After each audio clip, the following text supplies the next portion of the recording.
Kamala Harris became the first candidate to release a comprehensive platform to service our veterans last week.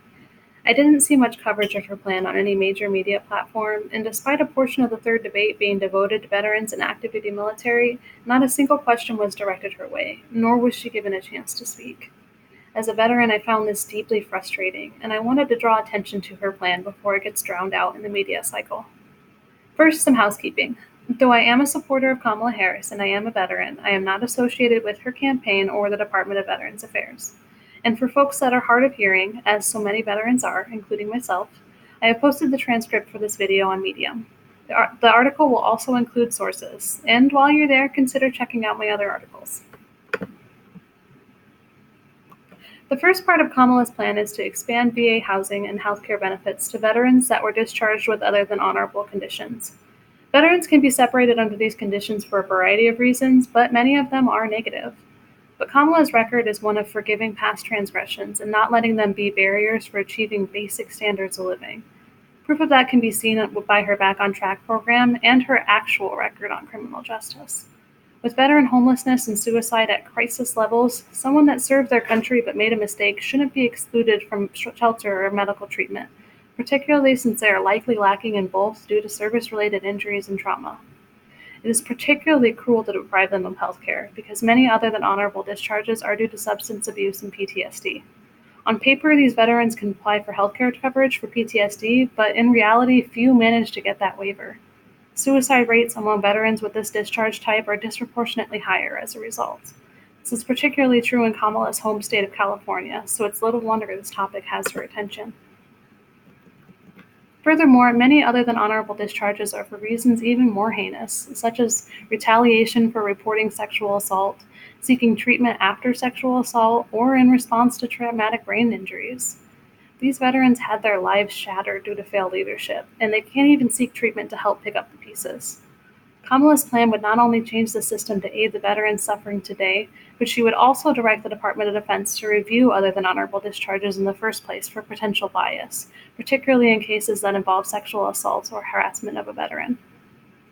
The next portion of Kamala's plan deals with integrating health record systems to ensure faster processing for both treatment and disability claims. It's hard to not get excited when Kamala says that she's working to end the backlog of something, considering she's the woman that cleared rape kit backlogs for almost every county in California. Along those lines, she lays out a plan to work with judge advocates to ensure cases of sexual harassment and assault are properly and impartially handled. She has also pledged to direct the VA to expand women's healthcare services. This is deeply personal for me. I tried to make an OBGYN appointment with the VA for 6 months while actively experiencing painful and worrisome symptoms. I finally gave up and spent hundreds of dollars at Planned Parenthood, who saw me the same week I called. They did a full exam, lab test, and provided me with medication on the spot.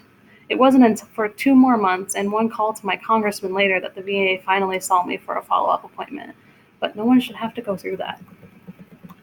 Kamala also intends to repair on-base housing and hold contractors that provide substandard services to the military accountable. In 6 years, I never lived in barracks that were not considered condemned.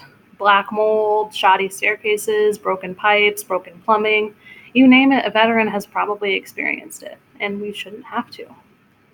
Additionally, Kamala seeks to create the Veterans Transition Housing Block Grant, which would create the presumption of eligibility for veterans seeking housing assistance.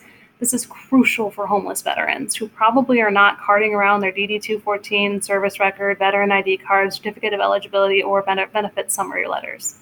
These veterans need help fast, and obtaining documents from the VA can take a lethally long amount of time. Every solution Kamala has brought to the table so far would reduce suicide rates and improve quality of life for veterans. But Kamala's plan also addresses military spouses with some smart rules that should have been implemented years ago. The most impressive to me was streamlining certificates and licenses across state boundaries so that a teacher or nurse, two of the most commonly held professions for military spouses, can work without paying hefty fees or scheduling cumbersome testing. Military spouse unemployment is high because of how burdensome it can be to find a job in a new location on a regular basis. Removing those barriers would definitely help mitigate that problem. Equally exciting is Kamala's existing legislative proposal called the 21st Century Skills Act, which would provide up to $8,000 in education and training expenses for spouses experiencing trouble finding a job or one that lost theirs due to relocation. She also wants to expand the federal programs that grant hiring incentives to military spouses. So not only will she help a military spouse keep their job, she'll help them get the skills they need to get one in the first place. On a side note, if you watch her video rolling out her platform in Iowa, you might notice something that I noticed right away. The language she uses when talking about veterans and spouses is entirely gender neutral. Not only are female veterans the fastest growing group in the military, but the days of Don't Ask, Don't Tell are over, courtesy of President Obama. It didn't surprise me that Kamala would keep both of these groups in mind, but I did deeply appreciate it. We're also talking about the woman that spearheaded the charge to abolish the trans panic offense in California, the first and one of the only states to do so. And as senator, she tried to make that policy nationwide. She pledges in the plan to immediately rescind the trans ban, which should be a minimum requirement for a Democratic candidate, but still needs to be stated in no uncertain terms. Kamala's plan also includes components I didn't cover here, such as ending predatory consumer practices that target veterans and reinstating and expanding DACA to allow recipients and their families to apply. For more details on those, I recommend checking out the actual article.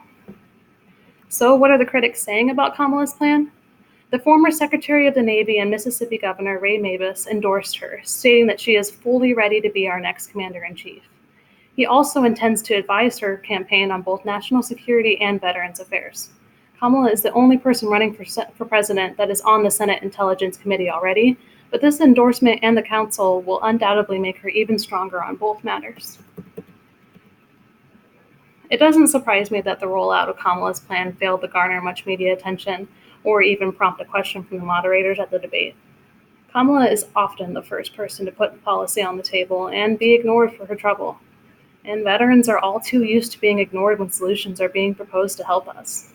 Many politicians would prefer that we remain quiet props that are brought out when it's politically convenient.